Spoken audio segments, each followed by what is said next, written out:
പറയാന്ന് വിളിച്ചതാ. അവന്റെ കൂട്ടുകാരെല്ലാം കൂടെ ചെലവിന് ടൂർ കൊടുക്കണോന്ന്. എന്തോ കോക്കാൻ പറ്റി പറയാം. കൂട്ടുകാരെല്ലാം കൂടെ ടൂറിന് പോകുന്ന ചെലവിന് കൊടുക്കണമെന്ന്. കൂട്ടുകാർക്കെല്ലാം കൂടെ ചെലവിന് കൊടുക്കണം. ഞാൻ ഇവിടെ ഉണ്ടാക്കി വെച്ചേക്ക് വേണം. അതല്ലെന്ന് കുഞ്ഞിന് എന്തേലും കൈമണി കൊടുക്കാനെന്ന്. എവിടാ പോന്നെ? എവിടാടാ പോന്നെ? മൂന്നാറാ പോന്നെ. മൂന്നാർ എന്തോ കാണാൻ പോവാ അവൻ. ഇരിക്കാൻ പറ അവനോട്. മൂന്നാർ എന്തോ കാണാൻ പോവാടാ നീ. എന്നും ഞാൻ ഈ വീട്ടിൽ നിന്ന് 2 മരമോത്ത കാണുമല്ലോ. നാട്ടിൽ പോയി അവിടെ പോയി എല്ലാ ആൾക്കാരെയൊക്കെ കാണട്ടെ. എന്നും ഇവൻ ഈ വീട്ടിൽ നിന്ന് ഈ തിരുമോന്ത കാണുന്നില്ലയോ? നാട്ടിലങ്ങനെ പോയി നല്ലൊരു മോന്ത കാണും. അവൻ 2 മോന്തയുടെ കാര്യമാണല്ലോ പറഞ്ഞു. ഒരെണ്ണം ഞാൻ ഇപ്പൊ കട്ട് ചെയ്തു. നീ മിടിക്കുക ഇടയ്ക്ക് എന്നിട്ടേ അവൻ പറയുന്നത് എന്നോടും ഞാൻ പറയുന്നത് അവനോടും പറഞ്ഞാൽ മതിയല്ലോ. തീർന്നല്ലോ, പഠിക്കണ്ടല്ലോ, മിടിക്കുക. പൈസ വല്ലതും കൊടുക്കുന്നത് എത്ര രൂപ വേണം ചൈന്?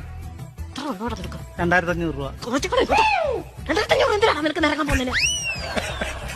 5000 രൂപ വേണം.